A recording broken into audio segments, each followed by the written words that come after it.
Високи државни, меѓудржавни политички и бизнис интереси одлучуваат дали граѓаните треба да знаат што јадат и што пијат. Аферата со канцерогеното млеко ја замре продажбата на ова млеко не само во Хрватска, туку и во цела Европа.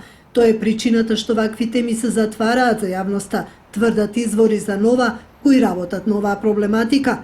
Каква е штетата по здравието на граѓаните, ги прашавме експертите кои ги вршат анализите. Тој синџир почнува некаде од добиточната храна преку пченката, која што се размножи овие мугли во поголемо количество, подоцна овие компоненти од пченката, значи пченката како компонента во добиточната храна влегува во смеските за исхрана на молзните крави.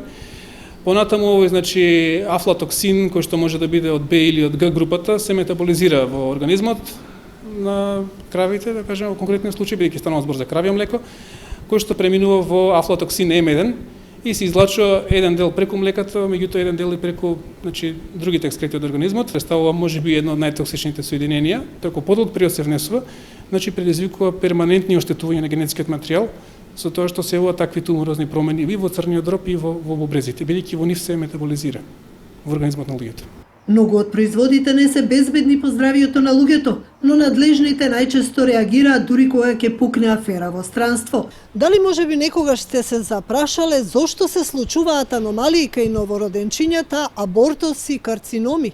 Одговорот на овие прашања не се секогаш во современата медицина, туку во она што го јадеме и пиеме и околината што не обкружува.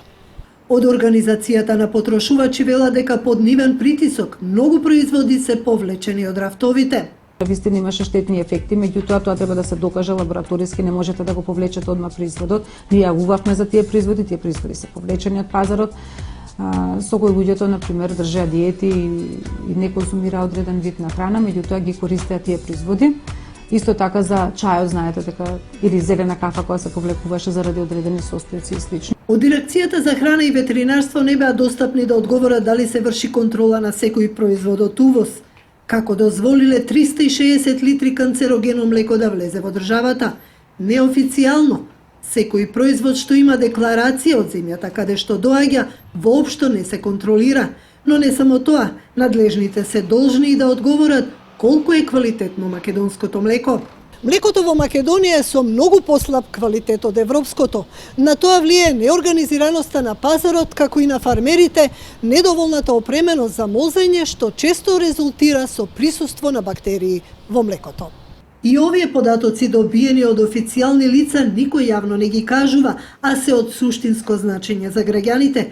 За разлика од кај нас во Европа, сигурноста во квалитетот на производите ја зацврстува довербата кај потрошувачите и го штити нивното здравје, пред се поради строгите контроли на инспекторите.